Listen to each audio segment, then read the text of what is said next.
It's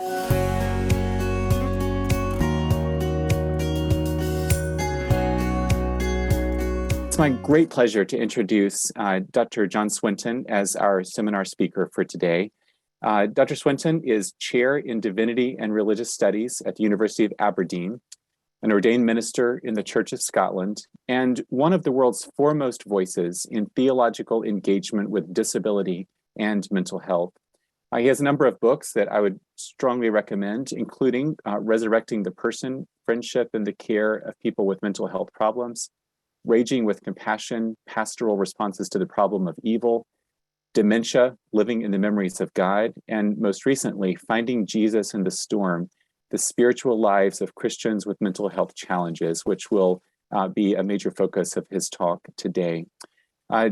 Professor Swinton has many honors, including most recently being named a Fellow of the British Academy. He gave our seminar in fall of 2020, remote from Scotland, and we're delighted he's actually on campus with us at Duke today for a few days to be in conversations with students and others.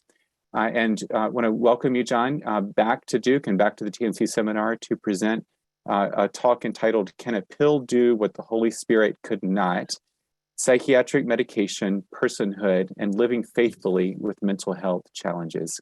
Welcome to you, John. Thank you, Warren. Well, good afternoon, everybody. And I bring the greetings of Aberdeen University. So people speak very fondly of Duke and everything that goes on down here, back home. And Warren mentioned that the last time I was here, I did it remotely. It feels like I'm doing it remotely now. It's a very strange thing. But anyway, what I wanted to do today is to think about psychiatric medication, but I want to think about it slightly differently. So I'm going to take you on a little bit of a journey to help us to maybe reframe some ways of thinking about medication. So in 2017, I was invited to present a paper at a conference in this very place on theology and psychiatric medication. And it was a fascinating interdisciplinary meeting where there were theologians there were pharmacists there were biblical scholars. It was a really good, rich meeting.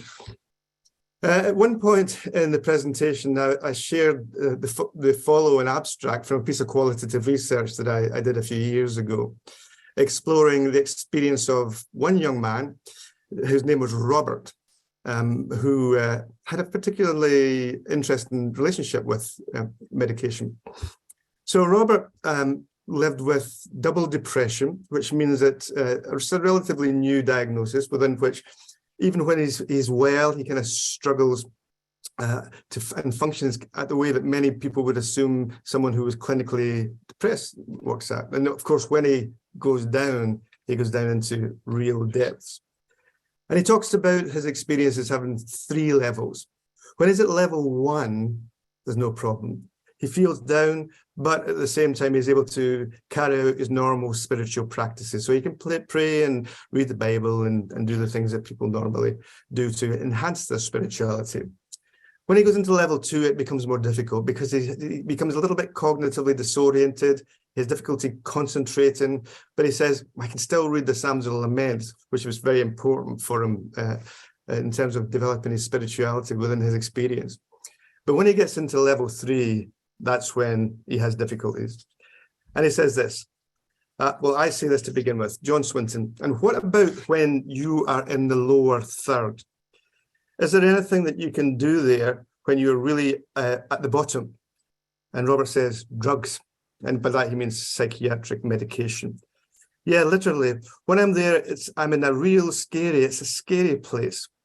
When I'm in my darkest places, there is no God, there's no help, or at least there has not been when I've been there. And I'm grateful, and my greatest fear when I'm in those places is that I might die without knowing God. I say to him, medication then is, in some sense, he says, a spiritual role in getting you out of that place. And Robert says, absolutely.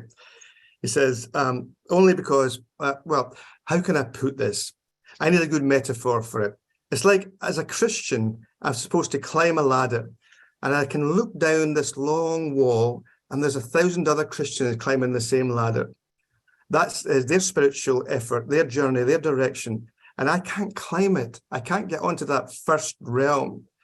What medication does, he says, it helps me to get onto the first realm of the spiritual wall. It's real. I just didn't get there the way everybody else gets there. Now, my intention in sharing this interaction was to indicate that psychiatric medication may be necessary, an important aspect of helping people to get back on their spiritual ladder in times of deep distress. In the same way as pain medication helps people to get in great pain to reconnect with God, self, and others, psychiatric medication may be necessary to help people to get onto that first rung. However, the story was heard by some theologians in the room in a quite a different way. They seemed rather concerned that Robert was taking medication in a way that meant that his spiritual progress was somehow inauthentic. The implication was that Robert was somehow taking a spiritual shortcut. So the concern seems to be that medication which enabled spiritual movement towards God was in danger of substituting chemicals for the hard work of spiritual formation. Indeed, one theologian in the room quipped, "If what you're suggesting is the case, then should we try to develop a Jesus pill?" Now, people laughed, but I found that a strange thing to say. The idea of a Jesus pill makes precisely the same mistake as those neurological studies which attempt to explore where in the brain religion is to be found. Now, the philosopher Raymond Tallis amusingly puts the point in this way. He says, "There's no Council of Trent spot on the brain." Religion inevitably involves the brain, but that does not mean that it's located solely within the brain. Religion is a dialogical enterprise, not a monological one. Religion is the product of a myriad of human experiences, thoughts, interactions, and intellectual and physical relationships that occur over time in extracranial spaces. Now, you might be able to get a drug such as mescaline, which can enhance your general sense of religiosity, broadly defined. But you'll not find a drug which on its own puts you in touch with the specifics of Jesus. So Robert was not talking about the appearance of a drug-induced vision of God that pops up every time he takes medication. He was talking about a lifelong relationship with Jesus, which is seriously inhibited by his double depression, within which the interaction between his body chemistry and psychiatric medication enabled him to get past some biochemical blockages and begin the crucial task of holding on to his spirituality in the midst of very difficult storms. But whilst I didn't agree with some of the responses of my theologian colleagues and friends, the challenge did make me think, what are the implications for theological anthropology if psychoactive medication can, in a very short time, effect deep changes in mood, behavior, personality, faith, and spirituality? What might it mean for the types of experience often assumed to be the work of the soul to be profoundly susceptible to chemical manipulation, so much so that one's personality, who one is as a unique person, seems to be transformed without any necessary reference to God? As Michael Boyman has put it, can a pill do the work of the Holy Spirit? Or can a pill do what the Holy Spirit could not? Even more polemically. So I'm moving into to explore these issues. It'll be helpful to spend a little time reflecting on the significance of what it means to offer a description of something or someone. Because the way in which we describe the world determines what we think we see, and what we think we see determines how we respond to what we think we see. So our descriptions have intentionality and practice built into them. It's important the language that you use when you describe something, because it determines the way that you respond to that something that you describe. So with that in mind, let's ask this question. What does it mean to describe someone as embodied? Now, one of the basic assumptions that we might make when we begin to think about psychiatric medication is that it's a way of changing the body in order to lessen symptoms and bring about a degree of wellness. The assumption is that the act of giving and taking medication should be gauged in intrasystemic terms, that which goes on within your systems, within your body. For example, when depression is described in terms of a chemical imbalance, the apparently obvious response is to introduce a chemical or a number of chemicals which can redress the balance. If we alter the individual's chemistry, we can get them to a state of well-being evaluated by the balance of their chemical makeup. Putting to one side the fact that that theory is certainly under attack at the moment, the point is that it assumes that drugs work to change individual bodies at a chemical level. Now, this kind of intrasystemic view of the body's relationship with psychiatric medication lies behind some of the less helpful Christian responses to mental health challenges. You shouldn't have to take medication for something God can do. You need to have more faith. You can't be a Christian because Christians don't get depressed. You need to pray harder, etc., etc., etc. The assumption is that drugs are bad because they do things to individual bodies that God should be doing. Now, all of this sits quite comfortably with our current cultural assumptions that psychological distress is best understood in terms of mental illness. In the same way as we have physical illness, we have mental illness. The causes of such illness are biological, and we can track them down and mend them in the same ways you might track down and mend diabetes or cancer. The problem, of course, is that many mental health challenges are not caused by malfunctioning chemistry or broken neurology. They're often caused by war, abuse, poverty, famine, poor parenting, a lack of relationships, and a variety of other complex social human experiences. If it was simply a matter of having more faith, it would probably be easier, that would probably be easier than trying to deal with the issues in all of their complexity. So when we reduce mental health challenges to illnesses that can be tracked down to the boundaries of single bodies, we risk missing crucial dimensions of what's actually going on. Now, medication is an important aspect of mental health care. I emphasize that. I'm in no sense saying medication is a bad thing. The danger, however, is that medication becomes a way of helping people to adjust to unjust social situations and structures. If a primary cause of depression is loneliness and isolation, and the primary response to depression is medication, then we do have a problem. So let's think about how we might describe the body slightly differently. It's statingly obvious to note that psychiatric drugs are designed to impact upon the body. But which aspect of our bodies is intended to have an impact upon? One of the problems with discussions around the physical and spiritual impact of medication is that they tend to be deeply materialistic in terms of what they think the body is. Now, phenomenologists ask us to think slightly different about our body. Within phenomenology, that philosophical perspective that looks to try to explore lived experience, we find something different. Here we find a distinction between the material body, this physical thing that stands before you just now, and the lived body. So the material body and all of its physicality is your physical body, your heart, your lungs, all of the things go in there. Your lived body occurs when this material body enters into social relationships, when you move around the world, when you move around and experience things, experience happiness, sadness, all of these things. The lived body is that space where that happens. So the material body grounds us in the world and enables the possibility of awareness, identity, selfhood, and meaningful life. The material body works that out and lives that out. Now, the material body is also a locus for our spiritual life and our connectedness with God and others. In the Genesis accounts of creation, God creates Adam out of the dust. Genesis 2:7. God blows God's ruach into Adam, and he becomes a person. Human beings are made from dust and return to dust. As Augustine puts it in the City of God, human beings are terra animata, animated dust. There is no indication here of a separate dimension that we might call the soul.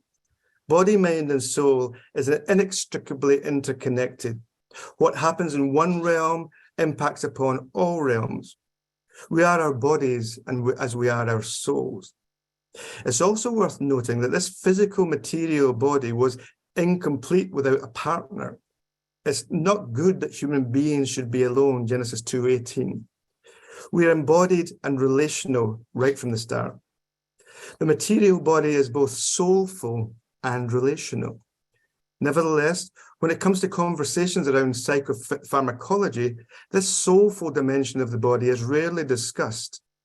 Instead, we focus on the material dimensions of the body as they relate to the impact of medication. So as this paper moves on, we will try to reclaim something of this created soulfulness of the body. Now, alongside of the material body, but not apart from it, is the lived body, as I was explaining it. The idea of the lived body relates to the way that the material body moves through the world. The lived body occurs or emerges as we move into our relations, as we move into society. And it's here that we discover our true identity, our place in the world. The meaning and purpose of our lives and the kinds of things that enhance or detract from our lived goals are revealed in our lived bodies. So to date, a good deal of attention, theological and otherwise, has been focused on issues around medication and the material body. Much less attention has been given to the relationship between medication and the lived body. So in what follows, I'll show that paying attention to the lived body, again, not apart from the material body, we can discover some vital insights that have important theological and practical implications. So in a fascinating study published back in 1995 by two psychologists, Peter Barham and Robert Hayward, in a book called Relocating Madness, they did a fascinating piece of qualitative research following the lives of 40 people who lived with schizophrenia as they left the institution and found a place within society. So what it documents in some detail how they felt about the circumstances, what they went through, the way that they framed things. At one point in the narrative, Barham and Hayward explore the issue of what's described as non-compliance to pharmaceutical regimes.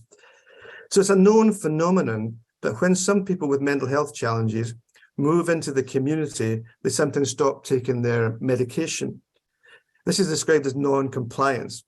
The reason for this non-compliance is often put down to the vicious cycle wherein people leave hospital, stop taking medication, leading to a worsening of their condition, which often leads to rehospitalization.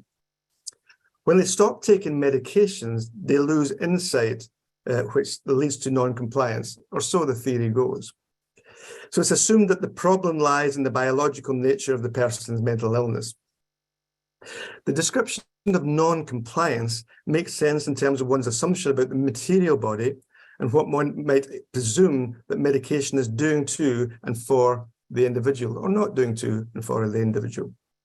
However, if we look at the situation from the perspective of the lived body, something very interesting emerges. As Barham and Hayward listened to the stories of the people they were working alongside, a different description came to the fore. It was certainly the case that people sometimes stopped taking their medication when they left hospital. However, their motivations for doing so were not as obvious as oftentimes assumed. Ceasing taking medication was in fact a rite of passage that led to them perceiving themselves as persons rather than mental patients, to use Barham and Hayward's words. Not taking medication was in fact a reaffirmation of their personhood. Persons in the community don't take medication. Only, in inverted commas, mental patients take medication. I am no longer a patient, so I won't take medication. So not taking medication had become a gateway into citizenship and personhood. So rather than it being non-compliance as simply a product of misfiring biology, it's actually a deeply spiritual and personal social experience that is going on in the midst of this. And if we don't listen to it carefully, we miss the point.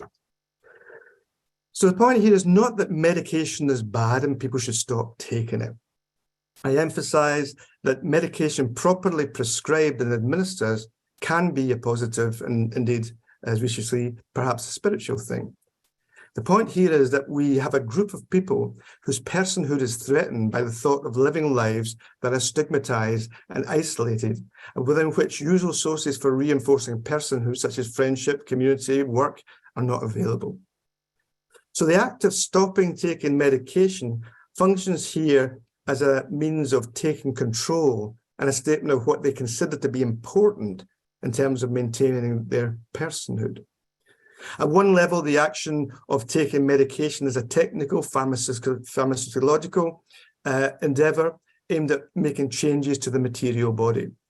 At another level, it's a deeply meaningful action that has a significant impact on a person's identity and self-worth, quite apart from the chemical changes it may or may not induce.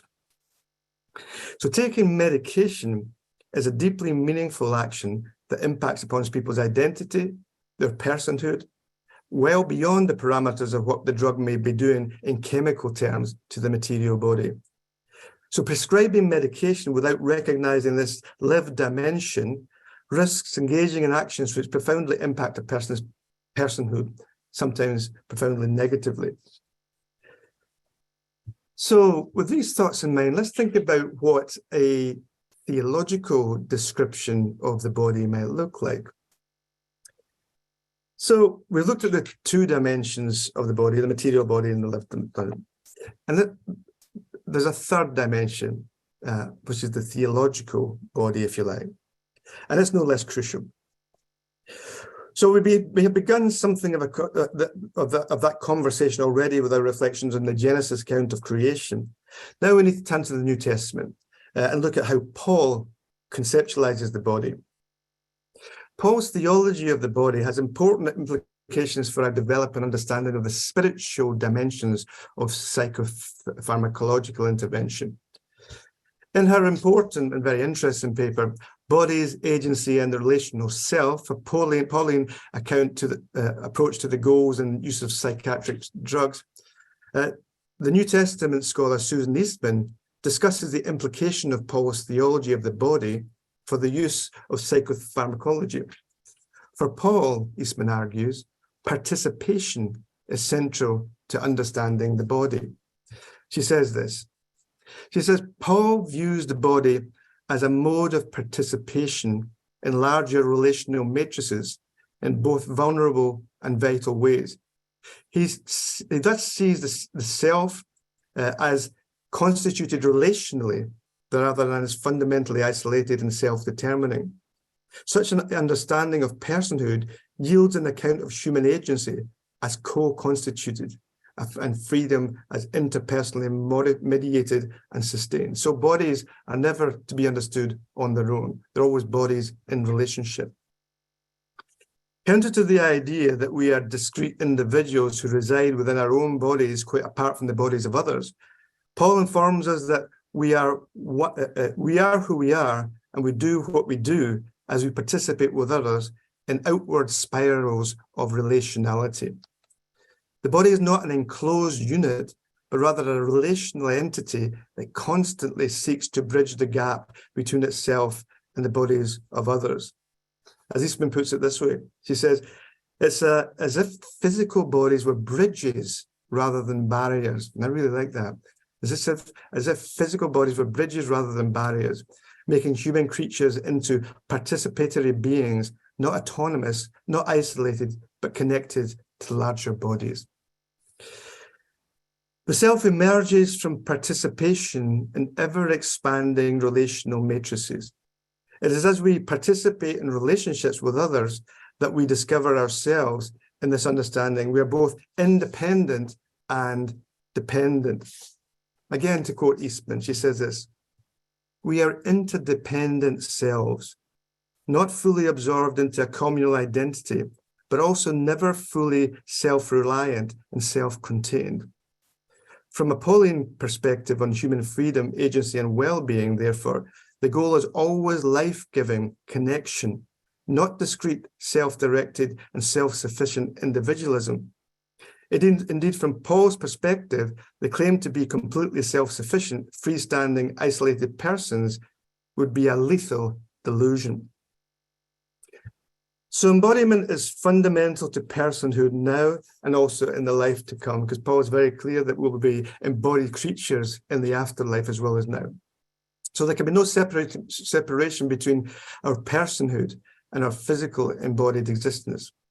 Our selfhood is grounded and sustained by relational bonds. And that obviously makes us profoundly vulnerable. For Paul, bodies are intended to exist in the mode of belonging. We belong to others and ultimately to God. Belonging is the mode that means that human beings are inevitably and necessarily profoundly vulnerable. The social matrix that persons are involved with can be healthy and healing, but it can also be deeply destructive. The ways in which we configure our relationships will determine whether we live healthily or destructively. So the possibility of mental health challenges emerges from this complex relational context. And one final quote from Eastman will help to make that point. She says this: when the relational matrix to which individuals belong is life-giving and communicates grace, such belonging does not negate individuality. In fact, it creates it, as in Paul's words, individually members of the body of Christ suggests. Paul does not convey a competitive account of relationship between divine and human agents, in which the more God acts, the less humans act. To the contrary, God's action strengthens and amplifies human action. The iteration of such non-competitive agencies in human interaction is a kind of allied agency. Our capacities to know, decide, and act in effective ways are so co-constituted in relationship with God and other people. So that relationality runs right across our relationship with human beings, our relationship with God. So this view of the body moves us away from materialism and dualism. The material dimension of the body is important, but so also is the lived body as it reaches out and relates to the world. Here we discover the fullness of persons. Paul's thinking also moves us away from any kind of dualistic thinking. There's no room for a disembodied understanding of the mind or the self. To be a mind without a body would be, in Paul's language, to be naked and unclothed. What we do with our bodies and what we do with our mind are not separate things. They are deeply interlinked with what occurs in one impacting on others and vice versa. So it's therefore not surprising that the taking of a drug changes the material body in such a way as to change a person's mind. This in itself is not problematic as long as we bear in mind the telos or theological intention of the use of the drug. And this is perhaps the key point. What is the moral goal of pharmacology? In the light of this relational way of thinking about human beings and the human body, what is the moral goal of psychopharmacology? So a reflection on Pauline perspectives on personhood in the body have shown the centrality of the body as the ground of our personhood and the ways in which the body is foundationally relational and participatory. With that in mind, it seems clear that the proper goal of psychopharmacology is not simply to deal with symptoms, but also to remove any barriers that prevent the kinds of relationships and human connection that hold us in our personhood. So medication is intended to enhance our relationality. To return to the example of Robert, which opened this paper, the antidepressant medication that he took when he was in level 3 of his depression functions to reconnect him under circumstances where he was completely disconnected from self, others, and God. Rather than being a way of avoiding the work of spiritual development, medication in this case provided a gateway into the healing of his relational disconnection and a movement towards him living into the kind of personhood that Paul indicates is God's intention for all human beings. In this case, the administration of medication became a spiritual act that was part of a relational process which formed the basis of faithful prescribing. Rather than being simply a technical, biologically oriented action, the giving of medication can be seen as a relational process that takes seriously the material and the lived body and seeks to help to move people towards the kind of identity, agency, and relationship that God desires. So medication faithfully administered, and that's the key, allows the development of life-giving connection rather than self-directed, self-sufficient individualism. The motivation for giving medication, as well as the motivation for receiving it, should therefore have a particular moral goal. So coming towards the end of what I want to say to you, there's a few points. If it's the case that minds are dialogical rather than monological, it's clear that looking at and responding to an individual at a purely intrasystemic level is inadequate.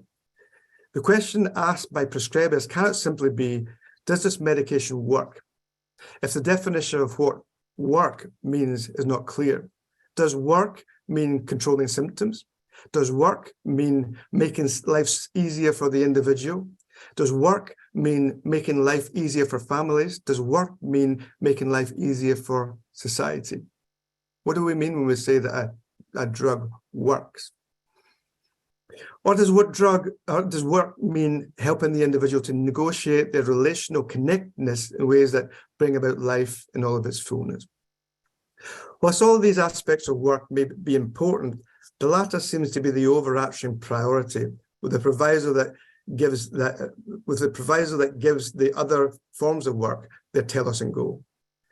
So there are 4 questions that a prescriber might want to bear in mind in the light of the argument of this paper. Question number 1. In what sense does this medication facilitate a person's movement back into relationship with God, self, and others? Question number 2. For whose benefit is any of this medication being administered? Question number 3. What will the person gain by the administration of this medication? And question number 4, which is very important. What will a person lose if this medication is administered? Questions such as these help us to remember the lived body, take seriously the material body, and use our skill as prescribers to enable the maintenance and development of the theological personhood of individuals and communities. So psychiatric drugs clearly have a role to play in dealing with some of the difficulties encountered by people living with mental health challenges. We must, however, be careful. A good deal of the challenge that people experience in relation to their mental health relates to external factors such as poverty, inequality, war, and so forth. Medication can certainly help with people struggling in such situations. However, the danger is that by turning to medication to solve social problems, we end up medicating a response to societal injustice. When we discover that scientists are very close to discovering a drug that can overcome loneliness, well, we know there's a problem. If it's our communities and our ways of life that's pathogenic, then we might want to be very careful not to reduce the problem of our nation to within the bodies of certain individuals who carry the weight of our shared inadequacies. So in conclusion, we can now return to the issue that forms the title of this paper. Can a pill do what the Holy Spirit could not? It's certainly fair to raise the concern that psychiatric drugs could be used as a shortcut to enable people to feel good without the kind of faith and belief that is character forming. If feeling good is the desired outcome of religion, then yes, perhaps medication can, in this sense, take the place of the Spirit. Religion can be illusory and escapist, and certainly certain forms of medication could play into that. If you think religion is only intended to make people happy and to escape from their troubles, then medication can replace religion. If you think that religion revolves around church going and thoughtlessly adhering to denominational norms, then yes, drugs can replace religion and the work of the Spirit. However, if you think that religion relates to involvement in a historically embedded, spirit-filled community that focuses on the development and sustaining of meaningful relationship with God, self, and others, with a view to creating a people who reveal something of God's love, then no, psychiatric drugs can't do that. If religion is vital for the understanding, development, and sustenance of our relational personhood, as I have argued, then no, drugs can't do that. Yes, we might find a drug that helps us overcome loneliness, but what kind of a world will it be when our deep, innate, God-given desire for relationality and connection with God, self, and others is reduced to the size of a pill? Perhaps rather than looking at simply psychopharmacology, we may ask the question of the nature of research and what the desire of the research might be in terms of the moral goals and hopes for the future of human beings. So thank you for listening. Thank you so much, John. Thank you. We have a few questions coming in, and also just some general notes of appreciation for you. So I know people have really appreciated your talk. While people gather their questions, and I do have a few to pose to you, one participant asked that you repeat those 4 questions that you recommended for prescribers. Could you do that? And then we have some questions for you. Yeah. Okay, question number 1. In what sense does this medication facilitate a person's movement back into relationship with God, self, and others? Question number 2, for whose benefit is this medication, for whose benefit, if any, is this medication administered? Let me read that again. For whose benefit is this medication administered? Number 3, what will the person gain by the administration of this medication? Question number 4, what will a person lose if this medication is administered? Thank you very much. That's great. Thank you. So our first question is, in your judgment, is the greater risk for most forgoing medication that can help them in their connection to God, self, and others, or opting for medications in a way that hinders one's, albeit painful and difficult, journey of connecting to God, self, and others? I think there are times when people simply have no option, that it's not possible in their own strength to get to that space where you can begin to reconnect with God. And so I think when you're in that space, you need help. In the same way as if you're in that space where you're in deep physical pain, you need pain relief before you can really begin to get your life together and reconnect with yourself and with God and with other people. So my general sense would be it shouldn't be perceived as an easy option, but you need to be able to discern the times when somebody simply is incapable of reaching out without the help of some kind of chemical intervention.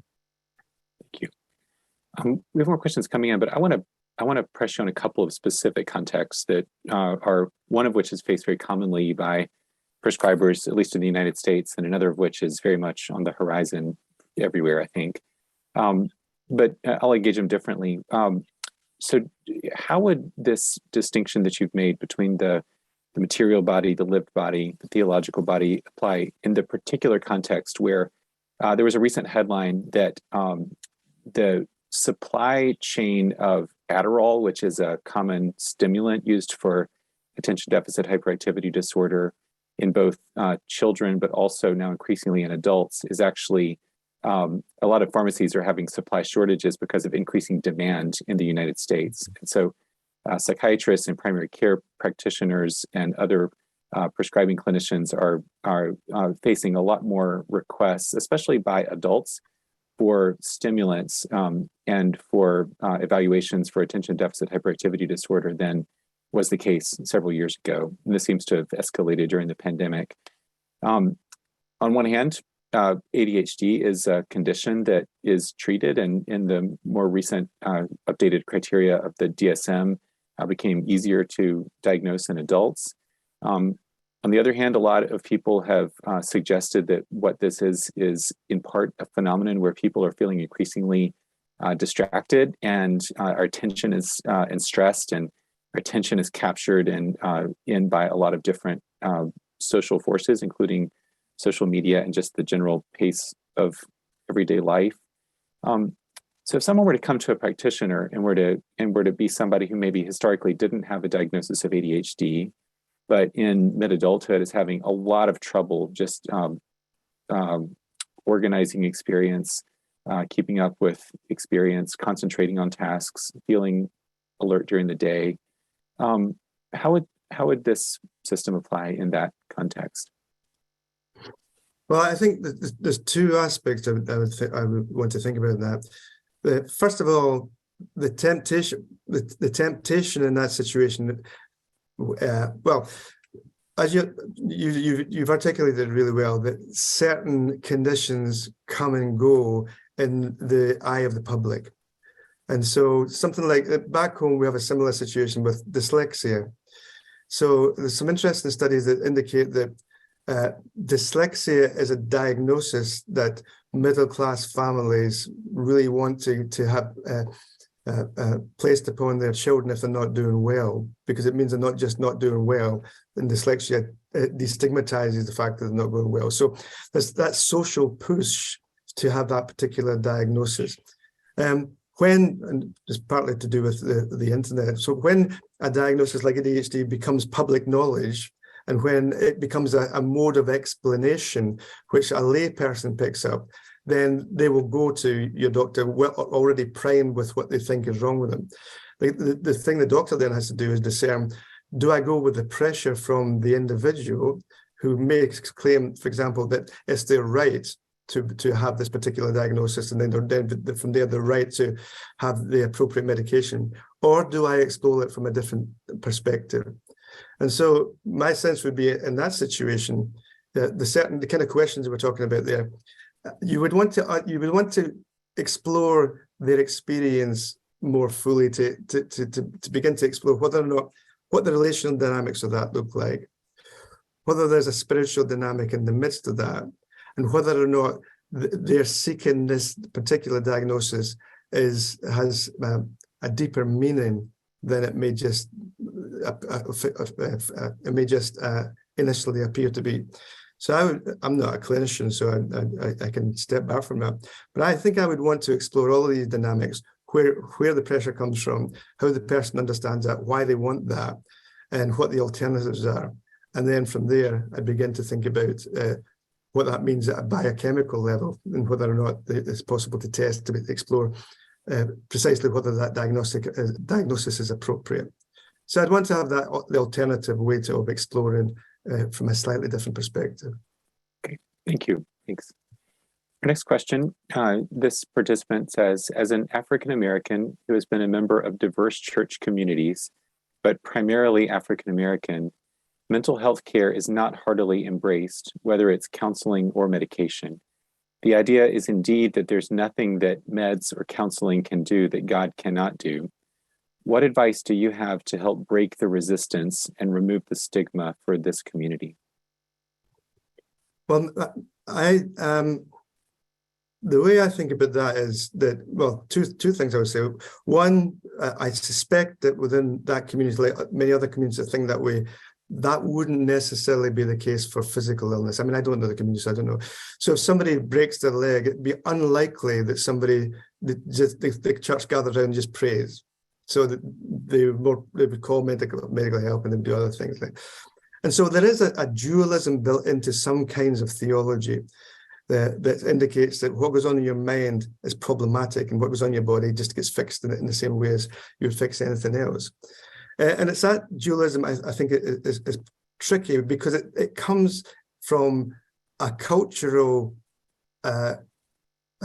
bias towards intellect and reason as being central to what we are as human beings. I mean, you get the same difficulty with people with dementia, you get the same difficulty with people with intellectual disabilities, that when you lose a cultural good, a social good, or a good that culture really does value, and also assumes it's really central to what you are as a human being and what you are as a worshiping human being, because you need words, you need to be able to know who God is in that way. if you have anything wrong with your mind, then it pushes not only into your cognitive disablement, but to your very humanity. So faith and your what it means to be a human being are all tied up in that the ways that we think and the ways that we use our intellect. So I think you've got these two dimensions that you're of dualism and an emphasis on or a tying together of humanness and intellect. And I think that when we put a theological gloss on that, we have a problem. So the way I would look at it is, first of all, that passage from Genesis indicates that we are whole beings, that God blows his spirit into us, and that we become whole persons. There's no indication there that we become brains, right? So there's no indication that you have a separation there. So that dualism, I think, is deeply challenged in the midst of that. Secondly, and importantly, I think it's pretty clear from our tradition that having a mental health problem is not necessarily something that is demonic or a lack of faith or a lack of praying. If to give you two quick examples. Isaiah talks quite clearly about God as a God who hides, right? So on the one hand, we think God's here with us all the time, and then Isaiah says, no, God sometimes hides. You read through the Psalms of Lament, and the psalmist is constantly saying, where are you, God? Why has this happened? Psalm 88 ends, darkness is my only companion, right? And even, on the cross, Jesus cries, my God, why have you forsaken me? So to have something as a concrete example like depression, where you feel that you're disconnected from God, isn't that tradition? It's part of our spirituality. The psalmist experiences, psalmist didn't have a lack of faith. Darkness is my only companion is not a lack of faith, it's a lack of connection. Jesus didn't have a lack of faith, he had a lack of connection. So you can see that experience of even deep darkness that you'd experience in the context of depression is there within a tradition. So my sense would be, it's difficult to change cultures, but I think if we took scripture more seriously around these issues and looked at it more holistically and looked at it in the light of the experience of the whole body of Christ, then some of these questions, at least in principle, shouldn't be there or formulated in the way that they are. Thank you. Next question is, what are your thoughts on the growing movement for social prescribing for arts experiences, which is being used and promoted in the UK and now in some parts of the US, including Massachusetts? This participant says agency and relationships are essentially included in community engagement programming and can be profoundly transformative. Yeah, I agree with that. Yeah, I do agree with that. So I've seen that a lot in the work I've done in dementia, but one model that might be helpful just to respond to that is, in Scotland, we have a system called community chaplaincy listening. And it's a project that was set up, we managed it years ago, that was set up and to put a listener, initially a chaplaincy, then any kind of listener, in all family practitioners across the country. So every time you go to a doctor, you have the option of being referred to a listener. And the listener simply listens, right? And the basic rationale for that was that people were coming to the doctor with vague aches and pains, which they couldn't really tie in what it was. And so the general practitioner refers to the listener, and the listener just listens. So somebody sits there for 45 minutes and talks about their issue, and they just listen. And then at the end of that time, the listener engages in social prescription. So they tell you, well, maybe you could go here, maybe you could do this, maybe this club here now. And it's been really, really successful, partly because people like to just hear the sound of their own voice. When your story is articulated, it sounds better because you can see or you can hear in front of you what your story looks like. And partly because it's a great resource. If you're lonely, if you're lost, and you have somebody there prescribing social spaces to go to and spiritual spaces to go to, it's deeply healing. So I'm a great fan of social prescribing because I think it's effective. That's really interesting. Thank you. Thanks. Our next participant says, and this gets to one thing I've wanted to ask you about. I think it's a really interesting question. You spoke of medication as help getting started on the spiritual ladder. Could you comment on the increasingly fashionable interest in recreational or therapeutic hallucinogens or psychedelics to jumpstart spirituality. This participant says, I know young people of no particular faith, often raised Christian, but now rejecting the faith because of its scandals, who found a new spirituality and connection with nature through hallucinogens. Is there a way in which this can be a legitimate way of overcoming barriers to a nascent spiritual life or sense that is perhaps in the context of past spiritual trauma? I don't know enough to know enough about that, but I would want to separate the two, right? So psychopharmacology isn't intended to enhance your spirituality.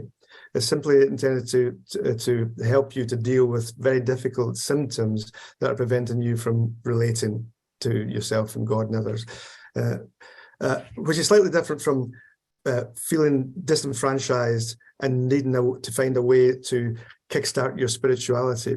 That may well be valid and genuine. I mean, I don't know enough about it to be able to comment sensibly, but I would want to notice the two things are not the same thing. We're not talking about spiritual enhancement through psychopharmacology. We're talking about simply enabling and facilitating that person's mental health in such a way that they can begin to reconnect. The other side of things for youngsters taking hallucinogenic drugs, I don't know, but I'm sure it strikes me as more enhancement rather than, if you like, spiritual therapy, if that's the right way to put it. Yeah, this is I think going to be a increasing question. I think as psychedelic assisted psychotherapies become more and more mainstream. Yeah. So definitely something. I think the question is one that I think is good for all of us to continue to think about. It's a good question. Absolutely. Yeah. Next question is it fair to say, in your view of theological anthropology, that when we take pharmaceuticals, we're changing not only our biology but our soul? I think that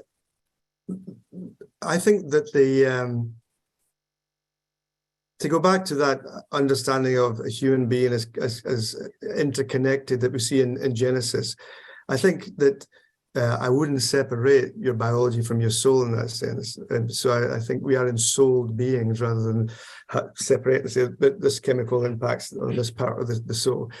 So in that sense, I think it does impact upon your soulfulness, the way that you engage with the world through your body. But I guess the key would be how you conceptualize and understand the soul.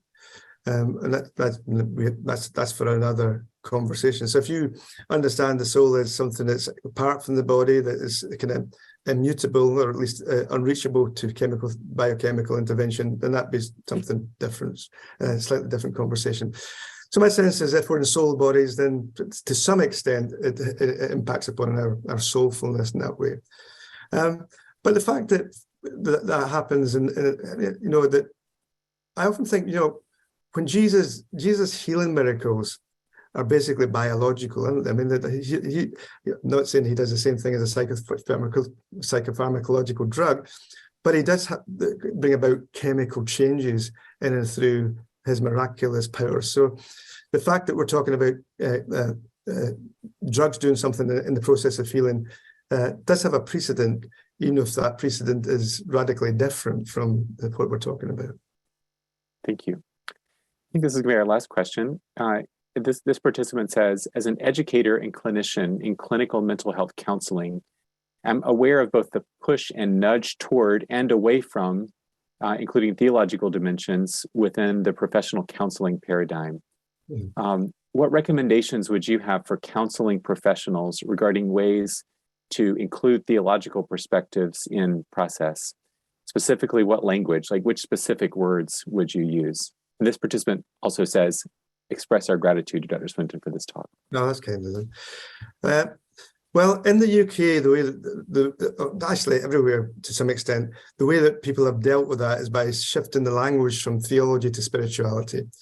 And so you talk the language of spirituality, which is basically a broad understanding of theology, of meaning, purpose, value, hope, which is kind of bland and doesn't offend anybody. So the way you get the basic principles that you might want in terms of relationships and some of the things we've been talking about, they do that by shifting the language to spirituality. My sense is that it's not very comfortable, because very often religion and theology are excluded from that conversation. In relation to how you incorporate it into practice, I think I think it's important that you're not enforcing your theological views on somebody that's in a vulnerable position in terms of the power dynamics there. But when people bring up the issue of spirituality and bring up issues relating to theology, I think that's the space where we talk about it overtly, when it's something that's clearly coming from the individual. So the Royal Society of General Practitioners in the United Kingdom have a basic ethical rule that it's fine to speak about theological and religious things as long as it is initiated by the client or the patient. And I think that's a sensible way to do it. So it underpins your practice, because the theoretical framework and your reflexivity, the way you understand yourself as a therapist, is always informed by that. But the overt conversation comes to fruition really when the patient or the person or the client initiates that conversation. And I think then that's a safe place for everybody to have that kind of conversation. Great.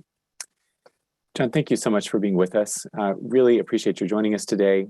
Thanks for these insights and words that you shared, for your responses to the questions. We're grateful for you. Thank you very much.